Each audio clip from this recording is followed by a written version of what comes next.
La une de votre journal, l'interdiction de baignade sera-t-elle levée sur nos côtes le mois prochain? Non, répond formellement la préfecture qui n'écarte pas un assouplissement de la règle pour les activités nautiques sportives.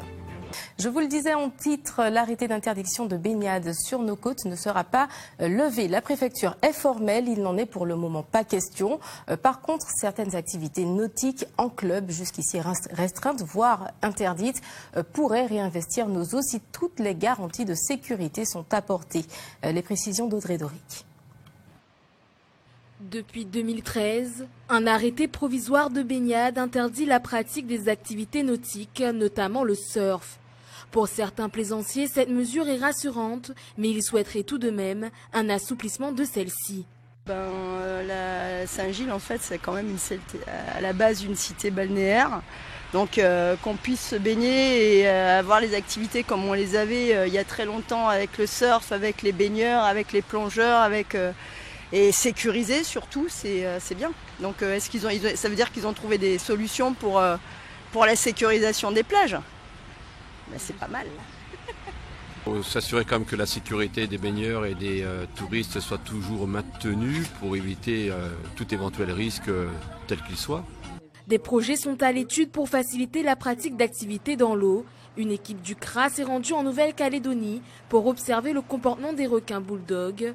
Pour le moment, ils ne souhaitent pas communiquer sur leurs recherches encore en cours, mais de nombreuses solutions existent pour encadrer les activités, notamment les EPI, équipements de protection individuelle. Donc les EPI sont disponibles commercialement pour une demi-douzaine de dispositifs de marques différentes.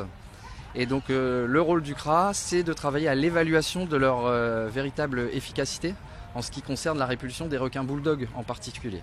Il y a aussi le système Shark Safe Barrier, donc développé par des Sud-Africains et qui est actuellement en test en baie de Saint-Paul depuis 6 mois et pour encore quelques mois.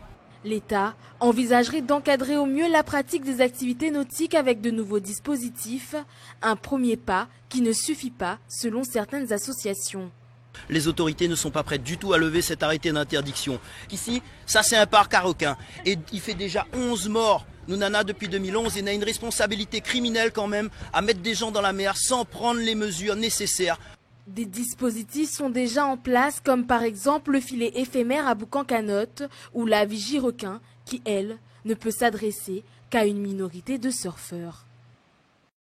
Autre mesure de prévention, c'est le prélèvement de requins au large de nos côtes. 122 ont été capturés cette année, 25 requins bulldogs et 97 requins tigres.